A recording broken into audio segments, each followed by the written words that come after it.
Once you see what I've seen, we're talking they're stapling dogs, eyes closed, light. I mean, I can't even. It's insane.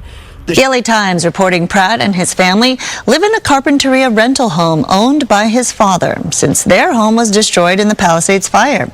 The LA City Clerk's office says candidates running for office must be registered to vote in LA County and live within the city limits in order to be eligible for election. On the streets, and she relied on me for that. He says he recorded about 90 seconds of this conversation. In terms of my trip, just so you know, I'm missing 2 work days. 3 days before the Palisades fire. I want to make sure that you are safe, and hopefully you can read in between the lines. Paul. If President Biden extends me an invitation, I took it. It's the president. This is not yes. What was it about this phone call that made you want to start recording? Her tone. Now, when I am able to talk, I will be happy to go into great detail. Matters. She's saying that this whole phone call was about law enforcement operations at MacArthur Park. It was about wind. I warned her of the winds. The mayor's staff calling that claim misinformation and a conspiracy, adding exploiting people's loss in the Palisades is disgusting and it's a distraction from the recovery and rebuilding. You know what Karen Masura was doing at that age?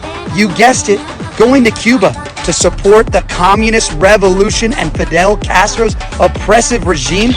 News in the UK, where fire chiefs say that they're really stretched to the limit and running out of water. What have you got to say to that? Me, okay? Have you no apology for them? Do you think you should have been visiting Ghana while this was unfolding back home?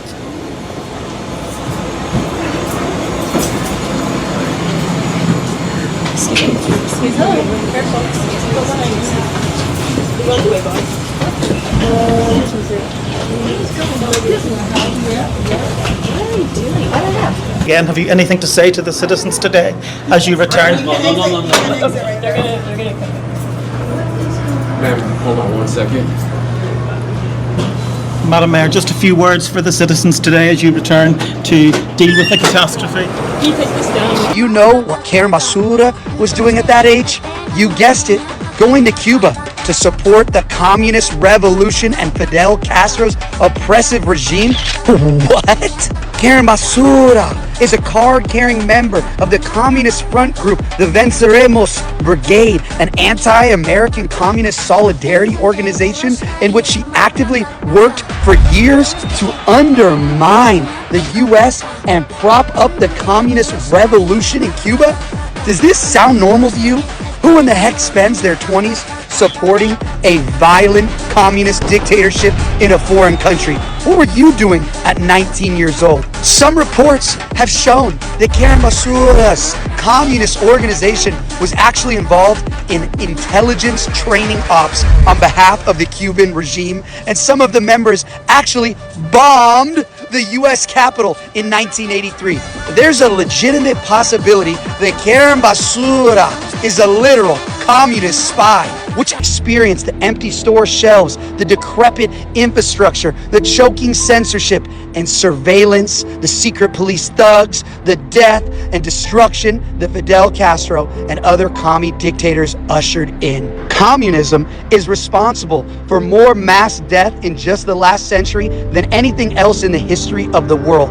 Over 100 million people have been killed by communist regimes in China, Cambodia, the Soviet Union, from forced famines, purges, gulags. Communism is an evil, anti-human ideology dressed up as some idealistic form of equity and fairness, and yet somehow it always ends up with millions of people dying in forced labor camps or starving to death. Communism is just a religion of malcontents where instead of worshiping a righteous God, they worship the state.